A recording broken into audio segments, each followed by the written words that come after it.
If you haven't seen the other videos, is just a couple months in, so we're doing some quick tutorial videos for raw beginners to help you get out there and know the basics on the trails. On this episode, we're going to focus on knowing the basic nuances of your bike and the basic functions of your bike on your first ride. Jimmy, let me stop you right there. Let's talk what we're really going to be about. Let's watch Brian crash and burn.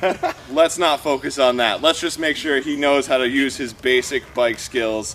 Things like your brakes, knowing where your derailleur is. So we're gonna jump into it, show Brian some of the basics, and then we'll get out there and start doing some real tutorials. I need to be out here with these bugs. I need my latte. Have butt back.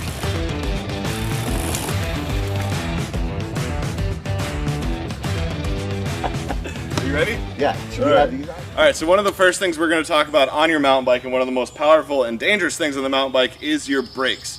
Brakes are a great thing. They help you slow down, they help you stop. But if you don't know the difference between your front and your rear brake and the purpose of them, they can send you over the bike pretty quickly. So Brian, you have your front brake on the left, your back brake on the right. That's correct. First step, you got that. All right, so when it comes to your front brake is going to be slow pressure. If you lock this brake up, it's going to stop and send you over the bars. We don't want Brian to crash. Now your back brake is more of just your slow down. You don't want to skid. If you lock on this back brake, you're going to skid, which means you lose all your traction. So most of your stopping power comes from the front, but you want a lot of control on that brake. And then you also slow with your back brake, but you don't want to lock it up, you don't want to skid. So Brian's on his bike now, we're going to have him pick up a little bit of speed, and then I just want you to test that front brake. So now just test that front brake, come to a nice stop. See how you start to lean over the bike a little bit forward? So whenever you're using your front brake, one of the best things you can do is kind of lean your weight back a little bit. All of your momentum is going forward. When you hit that front brake, the bike's stopping and you're not. So if you lean your weight back a little bit, it's going to make you a little more comfortable. There you go. Nice. Now I want you to go around and try out the rear brake. Let's try out the rear brake. All right, so see what Brian did there? He skidded, he squeezed the brake too hard, he lost all his traction. A little more subtle, I want you to just slow yourself down with that rear brake. Nice. It's all about control. These brakes are very strong, but as you can see, with just a couple tries, Brian is starting to get used to it. So your front brake is all of your power, your serious stopping. Your back brake just helps you slow down. Next up, we're going to check out Brian's dropper post. Make sure he knows how to use that. If you haven't seen a dropper post, it's basically usually a spring-powered mechanism. It can also be hydraulic, but it allows your seat to go up and down without you having to pull it up and down. So when he wants to put it down, he has a lever up front here. Now he pushes the lever. Push the seat down, it locks in place. If he wants it to pop back up, he'll push the lever, seat pops up. So when you're first getting on your bike, you just got your dropper. When you try to get on your bike, you want to make sure you drop your dropper first. It's going to make getting on your bike a lot easier. Boom, now Brian can step over his bike a lot easier.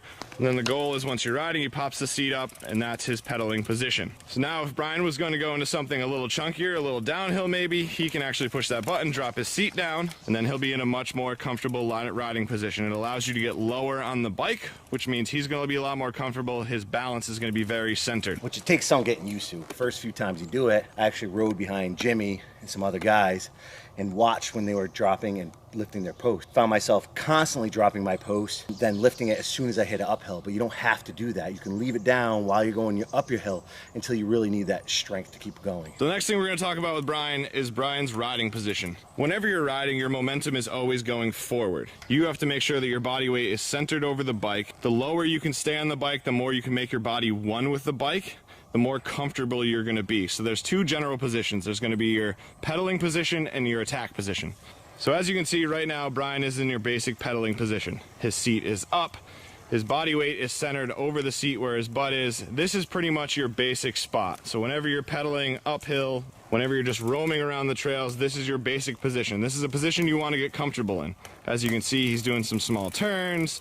He can stop pedaling, has general balance, all things you can work on at home. Now the next position we're going to talk about is the attack position. Now, whenever you're going through any chunk over any roots, Brian's going to shift his weight back. He's going to get his elbows out and bend those knees a bit. This is what you call your attack position. Again, attack position, his elbows are out, his knees are bent, he's slightly back over the bike. This is your safety spot. So if you're not pedaling, if you're going downhill, this is where you want to be. Get comfortable there. So the next thing we're going to talk about with Brian is knowing what your derailleur is and where it is. If you break your derailleur in the woods, if you hit it on a rock, your bike will no longer be able to be pedaled. It's the one thing you always want to protect on your bike. If we look at Brian's bike here, on the right hand side is what you call the drive side.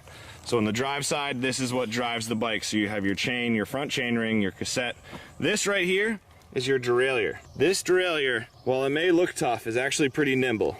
I can actually wobble it with my hand, but this makes sure that your chain is guided through your cassette, keeps your gears from skipping, and allows you to adjust your gears up and down to adjust your pedaling harder and easier. That being said, as you can see, this hangs pretty low. When you're riding through things like rocks or roots, you want to make sure that you don't hit this. If you hit this, it can bend pretty easily, and if it's out of whack, it's going to screw up your whole ride. So know where your derailleur is, always be conscious of that, and make sure you're not hitting that, because it's going to ruin your ride real quick. Yeah, no ruin.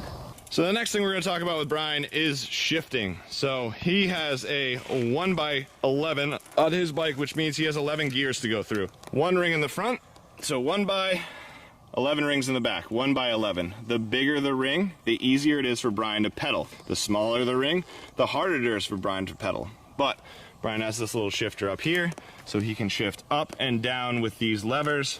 This is going to be easier, and then the bottom one is usually harder. Now, the one thing to note about shifting, you always want to shift when you're not under power. So we have a small hill right here that Brian's going to pedal up. So what Brian's going to do is loop around, make sure he's in the right gear for this hill, a nice light gear, and then he's going to make it, it's going to be a lot easier to pedal up that hill. So he's already shifted to his second biggest ring, gets nice and comfortable, easy spin, and he's allowed to tack that hill. Now, whenever you're climbing, as you can see, Brian is seated. Seated is always easier. It keeps your weight over the rear wheel and makes it easier to pedal and keep traction going uphill. Now, when Brian's going to go back down the hill, he's going to shift back into a bigger gear. He's going to get into that attack mode, elbows out. It's going to keep it nice and smooth down this hill. So what you don't want to do is approach the hill in too big of a gear and then try to shift down while you're going up. As you can see, the bike's making a lot of noises, it's not happy. So always shift before a hill and try not to shift under power or you could ruin your drivetrain. See, now Brian tried to pedal up the hill. He tried to shift while going up. His chain popped off the ring and now he has to fix it. Bad, Brian. Boo. Brian will learn from this. Brian will not do it again. So the last thing we're going to talk about is your head position and staying alert on the trail. Now, when I first met Brian and Brian started riding, Brian would come into a section, a little downhill section, and he's always looking down. Most riders always have this urge to look down in front of you. Now, that's actually going to be pretty dangerous. You always want to have your head up and you want to be looking ahead. So now in this time when Brian's coming down, we want to make sure his eyes are looking up the trail. You always want to be looking ahead. You want to be looking for other riders. You want to be looking for any obstacles in your way. It's going to make your ride safer for you, for others. It's also going to make your life a lot easier in preparing for obstacles that are coming up in front of you. Take two. So that's it for the riding basics. This is Brian's first ride. Those are some of the skills that you want to make sure that you have and just a basic understanding of the bike. We'll see you in the next videos. We'll get into some details about doing drops, manuals, some other skills that can help you become more of an advanced rider. You ready to ride, Brian? Yeah, baby. Let's do this. Let's do it.